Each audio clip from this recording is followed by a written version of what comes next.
Good afternoon. Well, it is good afternoon already, everybody. Hope you've had a lovely day up so far, and we have some glorious sunshine, and yet there are clouds above. So the sunshine is coming from the southeast behind me, because that is northwest facing over this. Is kind of more north facing there and northeasterly over there. Sorry, I'm chasing you all around here. I did do a little bit of work in the garden this morning, not much. I had not even an hour to get work done. So just to let you know what I have done as a catch up. If you can hear me, that'd be great, but the traffic makes it very difficult.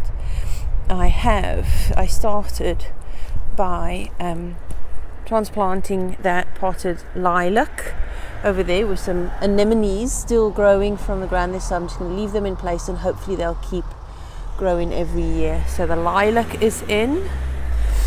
I have chopped and dropped the comfrey around the Eleagnus, which is once again flowering. I'm really happy.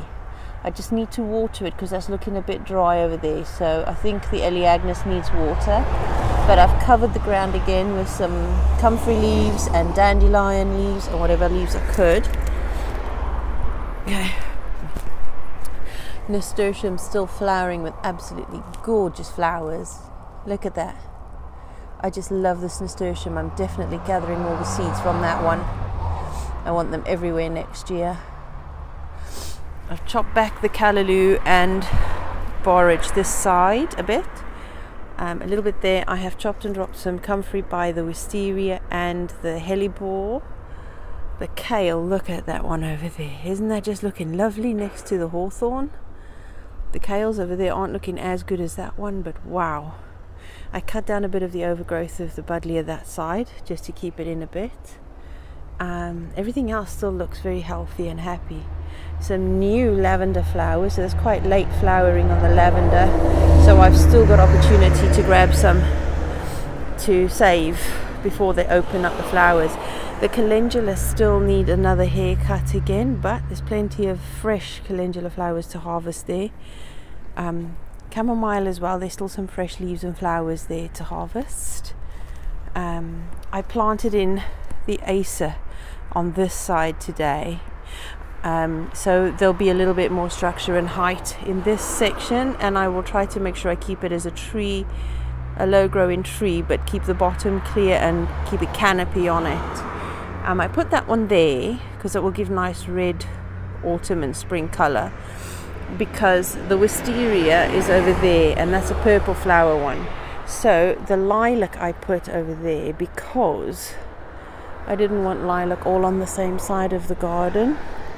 I put all the chop and drop vegetation in here and decided to create a small compost heap right inside the arch on this side. I did that because I think it will provide nice habitat. It will keep warmth inside this arch over the winter. And since I don't have an appropriate space for a compost pile in the front garden, that would be brilliant. That would be good to have some compost making just in there, and it can't really be seen, and I'll cover that with wood chips soon and keep layering it. But at least there'll be some compost growing in there, and it's a good place to create a little bit of a mound for shelter. So I'm like that. And since I've put these arches here, this rose bush, which was absolutely rubbish when we moved in, it was a patio rose that had been completely neglected. Look at those beautiful rose hips.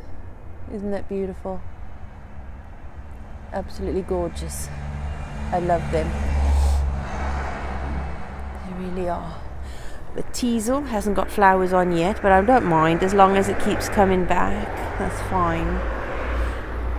I chopped the fruiting branches, that the dried bits where we'd harvested the fruits like that. I chopped most of them off on this side. I didn't want them falling on the ground. Oh, and the Dorbenton kale. This one.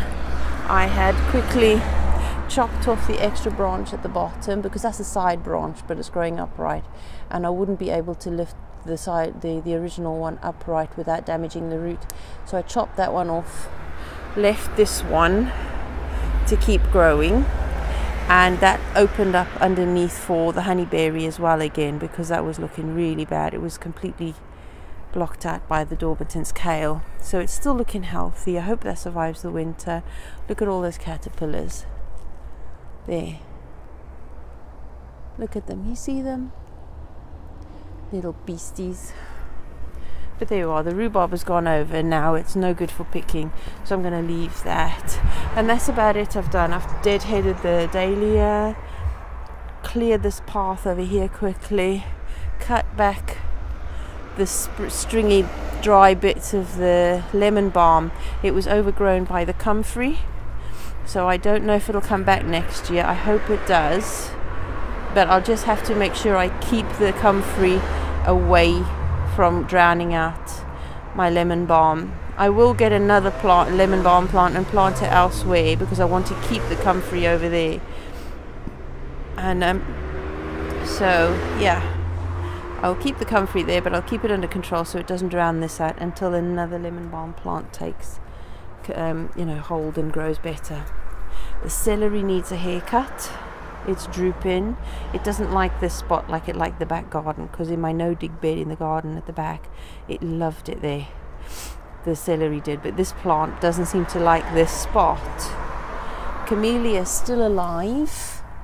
New shoots growing there, so I hope that will do well. But anyway, that was just a quick update to tell you what I've done in the garden today. I was meant to go to the school garden, but didn't get a chance because I had to go out again by 10 o'clock. So that would be way too much time taken out the day at the school. I wouldn't get anything done. So hopefully I'll be able to go tomorrow morning. And I'm battling a nasty cold. So anyway, I shall be at the school tomorrow with no interruptions. And from this point onwards, I've got the baby and I need to fit in some painting of the crafts. So, see, there goes the sunshine, just that quick. I always told you, within 5 minutes of the clouds being over those hills, we can guarantee that it'll be here within 5 minutes. So that's our weather vane, those hills. Whatever happening's there is what we'll get in another 5 to 10 minutes, depending on the wind, of course. So there you are. The sunshine's gone down a bit. The back garden is absolutely gloriously bathed with sunshine a minute ago before I came out here, but let's see how that goes. The hydrangea is still doing all right. I'm going to leave chopping that for a bit longer. We'll see how that goes. All right, my lovelies, I gotta go. Baby's inside and I don't want to leave her too long in there on her own. She's watching TV and drinking a bottle. She's had her dinner, but I need to spend time with her as well. So I shall love you and leave you until the next time. Have a lovely day, everyone. Bye bye.